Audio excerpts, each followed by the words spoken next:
नमस्कार, हाय, hello everyone. आप सब कैसे हो? उम्मीद करता हूँ आप सभी प्यारे मित्र एकदम मस्त होंगे, स्वस्थ होंगे।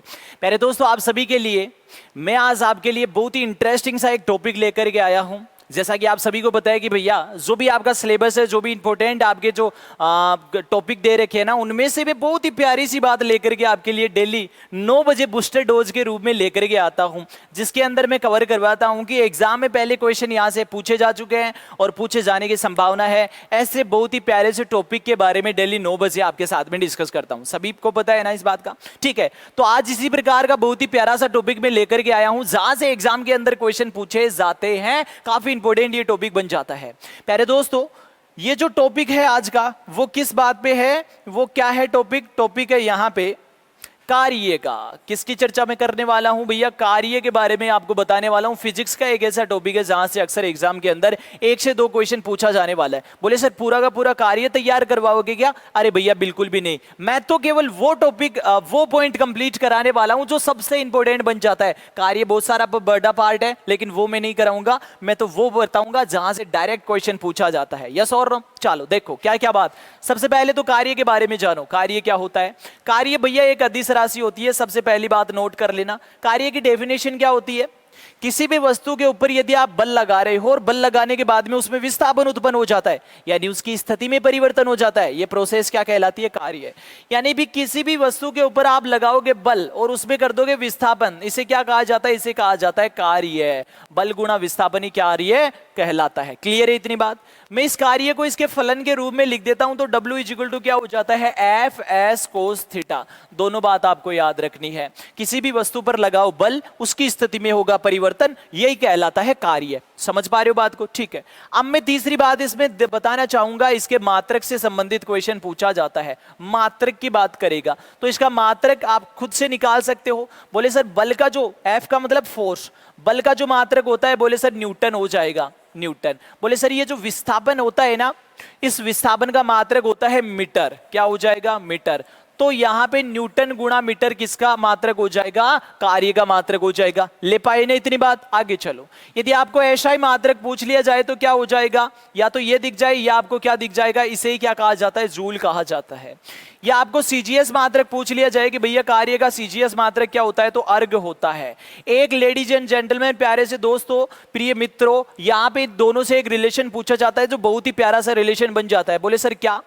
1 जूल बराबर आपको पूछेगा कितने अर्ग होते हैं, तो 10 की पावर 7 अर्ग होते हैं। 1 जूल बराबर 10 की पावर 7 अर्ग होते हैं। जूल एसआई मात्रक, अर्ग क्या हो गया? उसका सीजीएस मात्रक हो गया। इस बात को घुमाकर पूछ सकता है। आपको पूछ लिया जाए यदि 1 अर्ग बराबर कितने जूल होते हैं, तो ये नीचे चला जाएगा, इसका मतलब माइनस में आ जाएगा और ये जूल हो जाएगा। ये तो आपको कैलकुलेशन आती है, मुझे पता है।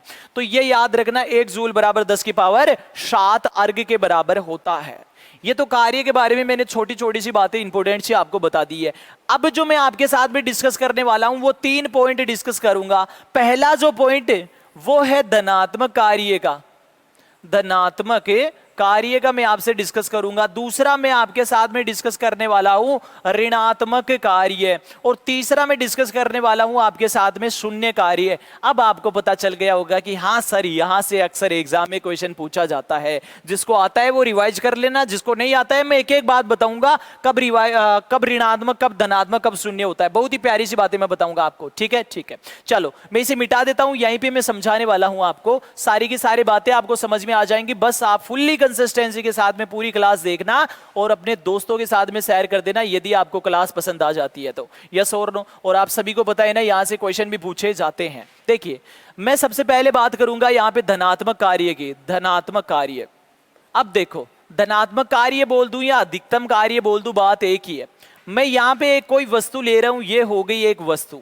ठीक है, एक कोई वस्तु हो गई जिस पर आप बल लगा रहे हो इस तरफ। ये लो आपने लगा दिया बल। जैसे ही आपने बल अप्लाई किया तो वस्तु में क्या हो जाता है? विस्थापन उत्पन्न हो जाता है और वस्तु क्या हो जाती है? स्थिति में परिवर्तन।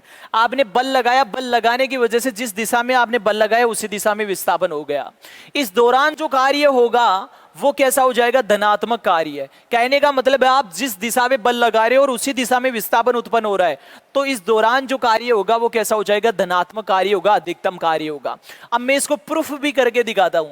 मैंने क्या कहा? W इक्वल टू क्या होता है? बोले sir F S cos theta होता है। W बराबर ले पा रहे हो बात को? चलो फिर आगे देखते जाओ।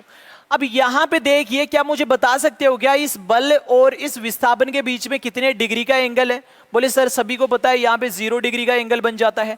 भैया यहाँ पे 0 थीटा का मान कितना आ गया? 0। तो यहाँ पे थीटा कोस थीटा का मान कितना हो गया? 0 डिग्री। अप्लाई कर दो W is equal to F S. 0 degree का मान कितना हो जाता है? बोले सर 1 होता है। तो यहाँ पे 1 से गुणा कर दो, तो ओवरऑल ये कार्य क्या हो जाता है? W is equal to F S आ जाता है, यानी धनात्मक कार्य हो जाता है। दिख रहा है क्या ऋणात्मक? दिख रहा है क्या शून्य? इसका मतलब ये क्या होता है? यहाँ पे धनात्मक कार्य हो गया। बोलो बात समझ में आ गई क्या? तो इस प्रकार से होता है कि बल जिस दिशा में लगाओगे उसी दिशा में विस्थापन हो जाए, इस प्रकार के कार्य को धनात्मक कार्य कहा जाता है। एग्जाम्पल सुन लो, जैसे किसी वस्तु को आप फर्श से उठा रहे हो ना, जमीन से उठा रहे हो, धनात्मक कार्य हो गया। जैसे एक कुल्ली है, ट्रेन के अंदर ऐसे झुक करके सामान ढोह रहा है, यानी सामान लेकर जा रहा है, अंदर चढ़ा रहा है, वो भी क्या हो जाता है? धनात्मक कार्य हो जाता है। जिस भी कार्य के अंदर बल लगा करके विस्थापन हो जाएगा ना भैया, जिसके अंदर जिस दिशा में बल लगाओगे उसी दिशा के अंदर विस्थापन होता है, धनात्मक कार्य हो जाएगा। क्लियर है? तो ये धनात्मक कार्य की बात हो गई। इसी प्रकार से मैं अब बात करने वाला हूं ऋणात्मक कार्य की। जितनी बात बताऊं ना, कम से कम वो बातें आपको जरूर से याद रखना है। ऋणात्मक कार्य की मैं बात करने वाला हूं, क्या होता है सुन लो बात को। फिर से मैं कोई एक वस्तु लेता हूं, अब इस पर क्या करना है? इस पर विस्थापन हो रहा है इस दिशा में, एस क्या हो गया? यानी विस्थापन इस दिशा में हो रहा है और बल इस दिशा के अंदर अप्लाई हो रहा है। बोले सर ऐसी कंडीशन कहां पे होती है कि बल आप इस दिशा में लगा रहे हो, विस्थापन इस दिशा में हो रहा है? सोचो, एक गाड़ी जा रही है और आप इसको धक्का लगा रहे हो रोकने के लिए, है ना? जैसे एक ढाल वाले स्थान के ऊपर एक गाड़ी ऐसे लुढ़क करके आ रही है, आप क्या कर रहे हो? उसे रोकने की कोशिश कर रहे हो, तो बल किस तरफ लगा रहे हो? अब देखो, गाड़ी इस तरफ आ रही है, बल इस तरफ लगाओगे या नहीं? जबकि गाड़ी किस तरफ से? गाड़ी इस तरफ से, बल आप इस तरफ से लगा रहे हो, दोनों विपरीत हुए कि नहीं हुए? बोले सर हो गए। इस दौरान आप बता सकते हो क्या कि इन दोनों के बीच में एंगल कितना हो जाएगा? बोले सर 180 डिग्री का एंगल हो जाएगा। ठीक है, थीटा का मान 180 डिग्री। फिर से अप्लाई कर दो इस फॉर्मूले में, W is equal to F S cos theta, theta is equal to 180 degree. 180 degree का मान कितना होता है? बोले सर माइनस में 1 होता है। कितना होगा? माइनस का 1 होगा। तो W is equal to F S और कोस थीटा की जगह माइनस का 1 गुणा करते ही क्या हो जाएगा? ओवरऑल W यानी कि कार्य क्या हो जाएगा? माइनस के अंदर हो जाएगा। अब बताओ ऋणात्मक कार्य हुआ या नहीं? प्रूफ कर दिया ना मैंने, यस और नो? तो इस प्रकार की सिचुएशन जिसके अंदर विस्थापन और बल एक दूसरे के विपरीत होते हैं, किया गया जो ओवरऑल कार्य होगा वो ऋणात्मक कार्य हो जाएगा। अरे समझ में आ गई क्या? ठीक है, एग्जाम्पल देखो, जैसे आप कोई गेंद को ऊपर फेंक रहे हो, जैसे ऊपर फेंकोगे तो उस गुरुत्वाकर्षण बल के द्वारा कार्य किया जाएगा, और वो जो कार्य होगा वो ऋणात्मक कार्य होगा। क्यों? क्योंकि विस्थापन ऊपर की तरफ, गुरुत्वाकर्षण बल नीचे की तरफ लग रहा है। दोनों बल और विस्थापन एक दूसरे के विपरीत, विपरीत होते ही ऋणात्मक कार्य हो गया। हो गया कि नहीं हो गया? समझ पाए ना बात को? तो ये आप एग्जाम्पल याद रख लेना कि भैया ऋणात्मक कार्य का एग्जाम्पल मैंने बता दिया, एक दूसरे के विपरीत, बल और विस्थापन एक दूसरे के विपरीत क्या हो जाएगा? यहां पे ऋणात्मक कार्य हो जाएगा। चलो आगे देखें, आगे मैं बात करने वाला हूं, मैं इसे मिटा देता हूं। ठीक है, ऋणात्मक कार्य का तो आपको समझ में आ गया। मैं इसे आपको समझाने वाला हूं शून्य कार्य। शून्य कार्य देख लीजिए, ये लो तीसरा मैं कार्य की बात कर रहा हूं, वो है शून्य कार्य। अब शून्य कार्य के लिए भी क्वेश्चन पूछा जाता है और इसके लिए तो बहुत ज्यादा पूछा जाता है। मैं वापस से एक वस्तु लेता हूं, इसमें 3 कंडीशन बताऊंगा जब क्या हो जाएगा? कार्य शून्य हो जाएगा। पहली बात सुन लो, विस्थापन इस दिशा में हो रहा है, बल इस दिशा में लग रहा है, एफ इस दिशा में लगा, विस्थापन इस दिशा में हो गया। बोले सर इन दोनों के बीच में हमारे को 90 डिग्री का एंगल दिख रहा है। बिल्कुल सही बात है, जब भी विस्थापन और बल के बीच में एंगल लंबवत हो जाता है, एक दूसरे के लंबवत होते हैं, 90 डिग्री का एंगल बन जाता है, उस दौरान होने वाला कार्य शून्य होता है। बोले सर हमें तो प्रूफ करके दिखाओ इस बात को। यहां पे देख लो भैया, यहां पे देखो W इक्वल टू क्या होता है? बोले sir F S cos theta, इसके फलन के रूप में थीटा का मान 90 डिग्री और 90 कोस 90 का मान कितना होता है? बोले सर शून्य होता है। अब जैसे ही आप इसे मल्टीप्लाई करोगे तो W इक्वल टू ओवरऑल क्या हो जाएगा? शून्य होगा कि नहीं होगा? इसका मतलब जब भी यहाँ पे बल और विस्थापन लंबवत होंगे, एक दूसरे के कार्य किया गया, शून्य हो जाएगा। ले पाए ना इस बात को? एग्जाम्पल देख लो, एग्जाम्पल आपसे पूछे जाएंगे। जैसे कोई कूली सामान उठा करके ऐसे लेकर के जा रहा है। बोले सर आप सामान लेके जा रहे हो क्या? अरे नहीं, मैं तो आपको बता रहा हूं। एक कूली ऐसे सामान लेकर के समतल पृष्ठ के ऊपर ऐसे जा रहा है, ऐसे जा रहा है, ठीक है? तो उसमें क्या हुआ? उस भार के द्वारा, उस वजन के द्वारा नीचे की तरफ बल लगा कि नहीं लगा?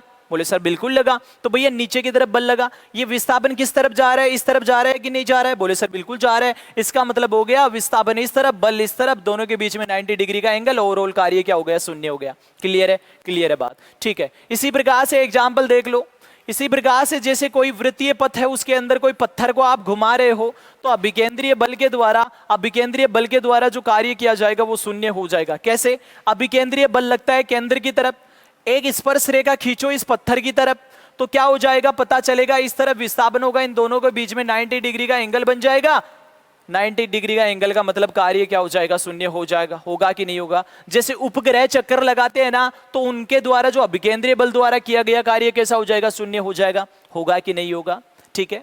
अब जैसे मैंने कूली वाला एग्जाम्पल बता दिया ना कि भैया उसके द्वारा किया गया कार्य शून्य हो जाएगा, किसी कूली को मत बता देना, वो चमाट मार देगा। बोले साले इतनी मेहनत कर रहा हूं और आप बोल रहे हो कि कार्य ही नहीं किया, तो अपनी ये फिजिक्स ना अपने पास ही रख लेना। यस और नो?